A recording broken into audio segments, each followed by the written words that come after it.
The husband has been busy down in the studio for the last couple of weekends, and then through this week I haven't been able to see what he's been doing, but I know he's been putting up some walls and some insulation. Oh, there's one wall. So we did have gyprock over there, but the rats got to it, the insulation at the back, so we had to tear it out. And he said that there was just a mess. It was really bad. So new insulation at the back, and we've had to ply it. We can't use gyprock just because it has to be more structural, as I said in my last video. And then he's done that wall. I think that was done last time, and then that one. And then he's been doing this one as well. This will be just so helpful when we're in summer and winter time. And then we'll do the ceiling eventually. It's all coming together. Sorry if you can't hear me properly. I don't have my mic on. But he's just got a couple of other little sections to do. And then I got to figure out painting it. And then this whole feature wall as well. I think I'll just go very just neutral color. I don't want to go too crazy because you can tell that it's more an industrial kind of looking. I don't want to put too much color in here. I think it's just going to be just very neutral because I'll have a fair bit of black in here as well to make it more that rustic and industrial look, which I'm going for. But it's all looking really good.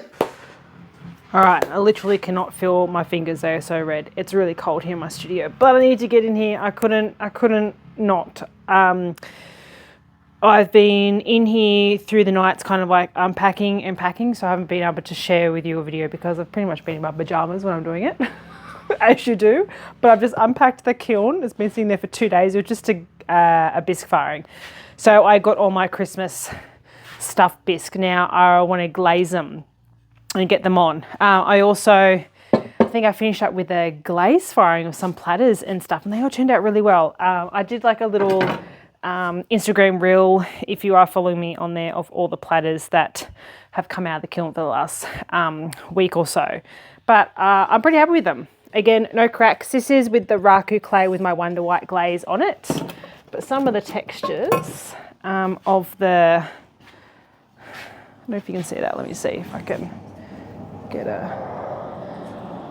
you really can't see it. It's really hard, but because of the Wonder White, because there's tin oxide in it, it brings out the grog in the clay. So it has this nice little brown speckle coming through. You can see there's actually nothing on the back of that. Like you can't even see, you can see a little bit of like, it looks sandy it looks sandy. But if you turn it around, these little grog specks have come through because of the glaze that's on top of there. And it makes it pop just so much more instead of just being plain clay, because again, Raku clay isn't really that pretty. But they ran out of my normal 33 mid-fire clay. They're out of stock, which is a bit disappointing because I love that clay, especially making mugs. Some really nice detail in that.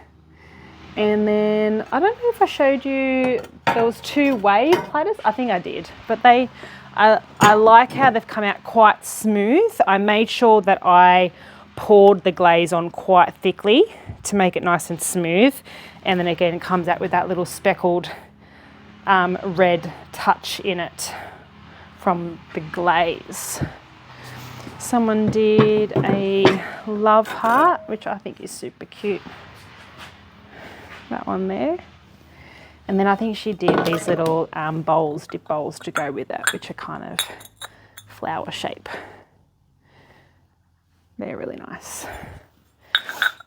Yeah, I'm really pleased with how they all turned out. Heaps of dip bowls. So they're from 2 glaze firings and a couple of mugs that were in there. I've got some mugs waiting there, and then the birthday party, the 10th birthday party that I did last weekend, they're drying as well. So I want to get these glazed. I just need to figure out, I did write down what glaze I want to put on them. I'm going to have to probably add some magnesium to one of the glazes because I want to put a touch of green, especially for one of the trees. And then I'm going to do a little video of maybe a little vote of what people want to make. So I've done like a little, what I want to make, my beautiful drawings, what I want to make and what glaze I want to make it and what clay I've used in that as well. So there's a couple of other things I want to make. Another gingerbread house, a round gingerbread house, and then a couple of cone-shaped Christmas trees. But at the moment, I've just got these 3D ones and the gingerbread houses. Yeah, I'm going to glaze them before my fingers become any redder. My nose is dripping as well. Hopefully the lighting's all right in here. I might have to put on the other light, which isn't that great. Look at that. They all fit in. I didn't get too adventurous. I only did 2 different color glaze. I mean, not color. I did just a transparent clear matte glaze on, I think these ones. I did a mix, and then my Wonder White glaze, and then my matte white glaze. I just want to see what they look like on the Raku clay, and then I just got to cut out little bits and pieces, a couple of extra platters that couldn't fit into my last firing. Yes, please survive, guys. See you in a couple of days.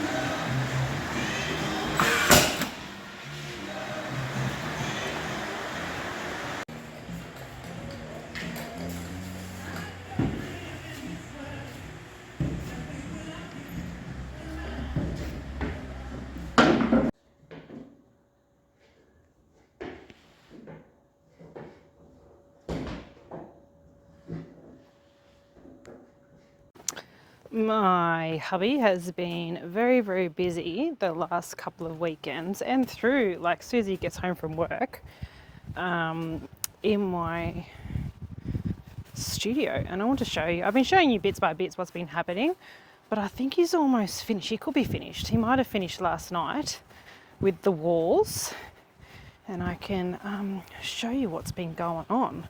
It's been absolutely bucketing down rain the last couple of days, so the grass is been a bit muddy. And this is what's been going on. So framing it up, oh, he has finished it, yay! So some nice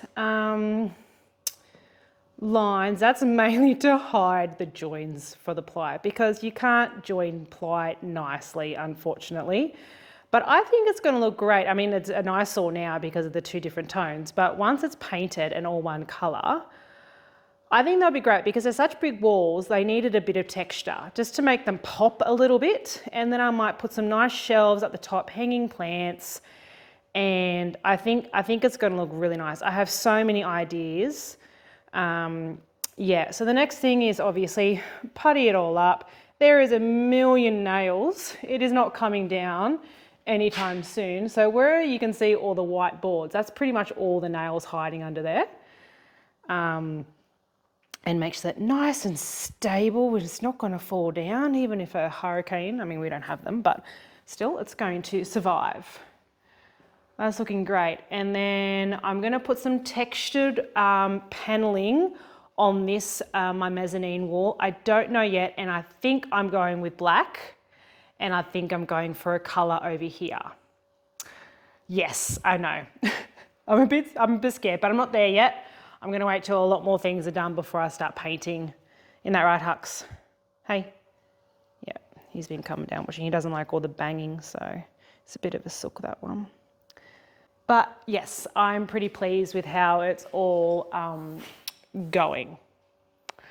So puttying everything, making it look nice, you know, schmicko, and then deciding on a paint. But that won't be anytime soon because I don't want to rush into it. I have so many colours that I'm thinking either light, dark, or just neutral. It keeps changing. It just keeps changing. But I'm glad I can get in here today and actually show you the lighting in here, the natural light. There's no lights on. And because it's been raining, it's just been so dark in here and miserable. The sun is out and it's beautiful. And I've just noticed that my daughter has left some of her Barbie dolls outside. As you do. Better go bring them in if not. Can you not? Don't eat that. That's gross. Gross. Yuck. Oh yeah, I don't know what the next step is. Plumbing. I would really want that done, but that's probably not going to be done till the end of the year. That's what's been happening. I have some goodies to show you from my last firing. I fired all my Christmas items that I've been working on for my next Christmas workshops, which will be starting in October. And I've put a reel up where you can go vote at which one you could potentially see yourself making in one of my workshops if you did attend one. So first of all, I've got my gingerbread houses. I am going to put a little video of how I've made these, so stay tuned for that. That probably won't be till later in the year, obviously closer to Christmas. But I've got these gingerbread houses and they turned out super cute. And I love, so I used my new rolling pin pattern on them just because I wanted to test them out. And I thought, because you don't have to have this out for Christmas, you can have it out all year round if there's maybe a pattern on there that's not so Christmassy. But they turned out really cute. Again, I'll put a couple of videos up later on and on my Instagram page as well. So they turned out really well. They were my top vote so far that everyone has voted for. And surprisingly, these ones, I didn't know how these were going to go. These were my Christmas tree candle holders. So you've got your two different shapes, your pointy kind of tree, and then you more like round it off. And then you can put a candle, or I've just put a pretend one there. And then the light will come through with the holes. Again, I'll put a video up on how I've made these, the finished off pieces. And then my other Christmas trees. This one kind of warped a little bit, but I actually don't mind it because it's kind of like twisting, like it's a moving kind of Christmas tree. They got voted for as what people want to make. I feel like these will be a little bit more simple to make for beginners. Again, I want to put things on there that beginners could make, nothing too, technical to make. And then my little 3D ornament tree hangers. And these got top votes as well. Again, surprising for these. I didn't know how these were going to go. These are a little bit more kind of like fiddly to make. So I need to figure out how people are going to make these and how many as well in the time frame that we have. So everyone voted. Yeah, all the different, I think the gingerbread houses got the most votes. So definitely going to do them because I just ordered a whole bunch of cookie cutters on Temu. They arrived yesterday. A whole bunch of them and a couple of little things from Temu. Some more like Christmas tree cookie cutters so they can be used for my ornaments. And then I think I'll do the houses and the 3D ornaments. And I don't know which tree I want to make yet. I might even do them all. We'll see how many workshops I can fit in because obviously I have to book in for different venues. If I was running them here from home, one day, hopefully this time next year, I would run probably a lot more. But I'm obviously restricted with time and venues to run my workshops. But that's just how it is. I've got a workshop every single week and for September and October, public and private. It starts to pick up now that it's starting to warm up. We're still in winter here in Australia, but by the end of September, it'll start warming up. And so everyone's been booking in for their birthdays and hens parties because weddings, majority are in summer here in Australia. So yeah, Christmas time is summer for us. So we're looking at a hot one, but I'm looking forward to making these and running these workshops. I don't have much more to do in here. I've finished all my platters and dip bowls from my previous workshops. I've got a private workshop this Saturday, so I might prep for that maybe tomorrow. And yeah, I had some ideas of what to make I've been kind of going crazy on Pinterest at the moment with some ideas, and I've been following some new ceramic artist, ceramicist. They have given me some ideas of other workshops and also for me as well, just to make at home. I really want to make some more mugs for at home and test some of the glazes that I bought last month. I just ordered, yesterday, not yesterday, but the day before, Kiln Ceramics got their 33 mid-fire clay in. Finally, they run out really, really quick. So I jumped on there and bought like 12 bags of them just to get on top of that. And that will probably last me for the rest of the year just because of how many workshops I have. And which is really good because that clay is really nice to work with mugs. And I have a couple of mug workshops coming up and they're really nice with platters as well. So let's see how that clay has been quite soft lately. So I'm hoping it might be a little bit better batches this time. And we'll see how that goes. And that will come here hopefully by Friday.